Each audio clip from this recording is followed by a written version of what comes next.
Welcome back to another tutorial. You're going to need a chip brush and a small paintbrush with a pointed tip. Your cup will start off white, and then you're going to use some sort of acrylic base, goldish copper, something iridescent. Water it down if not.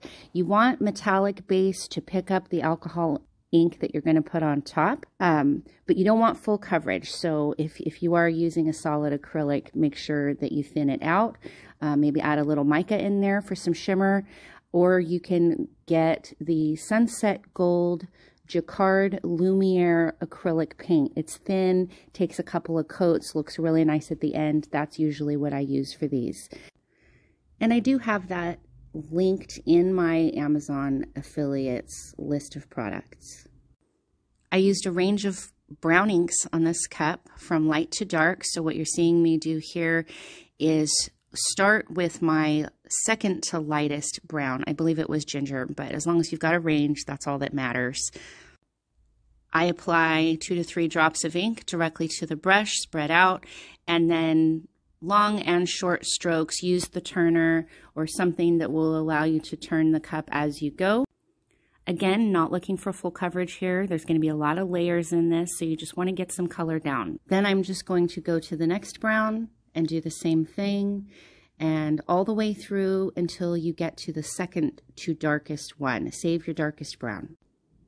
As you're moving through into the darker browns, just be aware that those dark colors can take over the cup a little bit.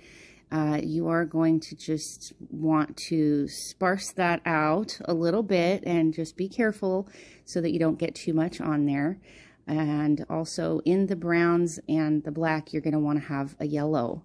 I know the girls looked at me funny when I taught this on live, but believe me, the yellow is going to pull that metallic base out from underneath. It's going to thin out some of the darker browns, and it gives it a beautiful glow.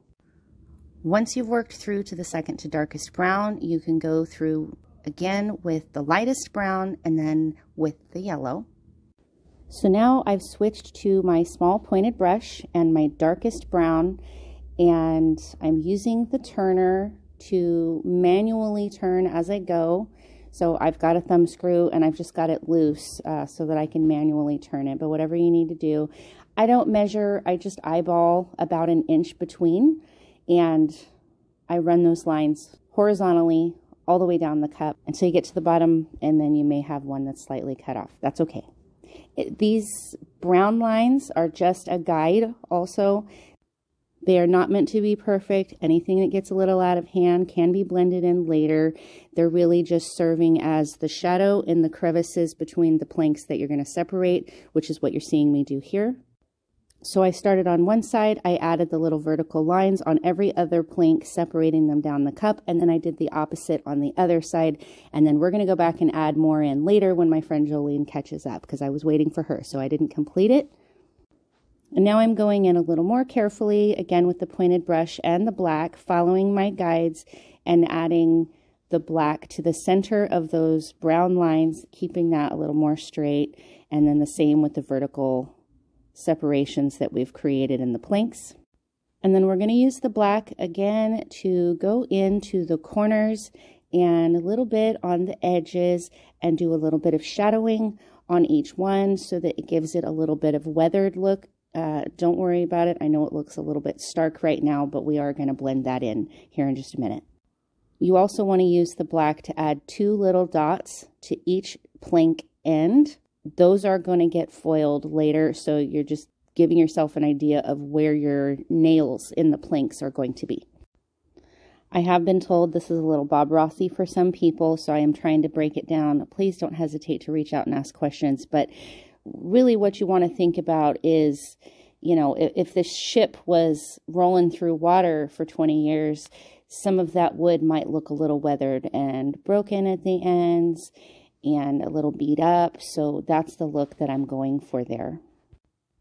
So you're going to see me continue that process throughout the cup. We're going to speed it up a little bit more so that this video doesn't end up being too long.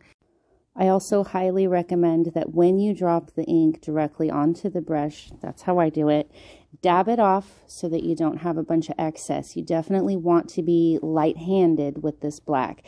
And keep in mind, although this cup does seem to be getting pretty dark, a lot of that is going to get covered up with glitter and foil. Here you can see where I'm going in and shortening the planks even more, so I'm adding more of those vertical lines. I think I've done it differently on each one of these that I complete. So really the most important thing is just to really pay attention where you're putting them so that you can keep them even and that you don't end up, with really long planks or one that goes all the way around the cup or really short ones where they don't match unless that's what you want to do. Once you finish, you'll want to go back through with a medium or lighter brown and just soften some of that black edging that you've created. Spread the shadow out a little bit so that your black lines aren't so stark. And here's where we're at right before we start the foiling process.